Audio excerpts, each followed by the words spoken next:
हज़रात, जैसा कि मालूम है कि आज दरगाह आलिया नजफ़ हिंद में मजालिस का चौथा दिन और इस अवसर पर हमारे मनोज पारस जी एमएलए समाजवादी पार्टी नगीन और एवं पूर्व मंत्री समाजवादी पार्टी से इस वक्त यहाँ पर ये दर्शन के लिए आए हुए, इनसे जानते हैं इनका संदेश क्या है, क्या मैसेज है, क्या तासुरात लेकर आए हैं। पारस जी। सबसे पहले तो मैं आपके इस माध्यम से आपका धन्यवाद देना चाहता हूँ कि आपने मुझे इस लायक समझा कि मैं अपनी कुछ बात, अपना कुछ संदेश यहाँ तक आप तक सब तक पहुँचा सकूँ।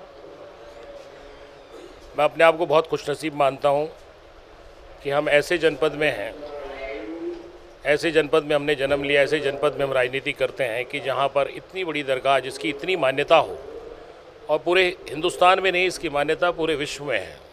हर सालाना उर्स पर पूरे विश्व से लोग यहाँ पर आते हैं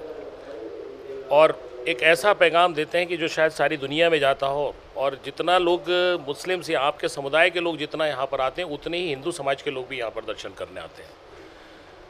मैं भी हर साल यहाँ पर आता हूँ और ये अपने आपके माध्यम से पैगाम देना चाहता हूँ कि इस तरह उर्स लगें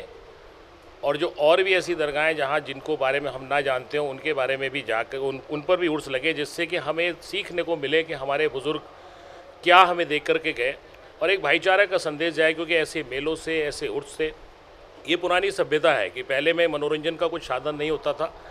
तो इसी तरह के माध्यम से लोग एक दूसरे की सभ्यता को पहचानते थे। हिंदू मुस्लिम, गंगा जमनी जिस तहजीब के लिए पूरे हिंदुस्तान और पूरे विश्व में हिंदुस्तान को जाना जाता है, ये उसी की एक मिसाल है।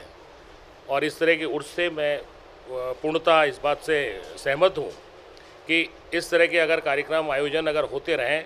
तो भविष्य में कभी भी हमारे हिंदुस्तान में कभी भी हिंदू मुस्लिम फसाद को लेकर के जो लोग कुछ कराना चाहते हैं वो कभी नहीं हो पाएंगे और एक ऐसी एकता कायम रहेगी, ऐसा एक भाईचारा बना रहेगा, वो उन सब की देन है। तो मैं भी यहाँ पर हाजिरी लगाने के लिए और अपने लिए तथा पूरे अपने जनपद के लिए, अपनी विधानसभा के लिए,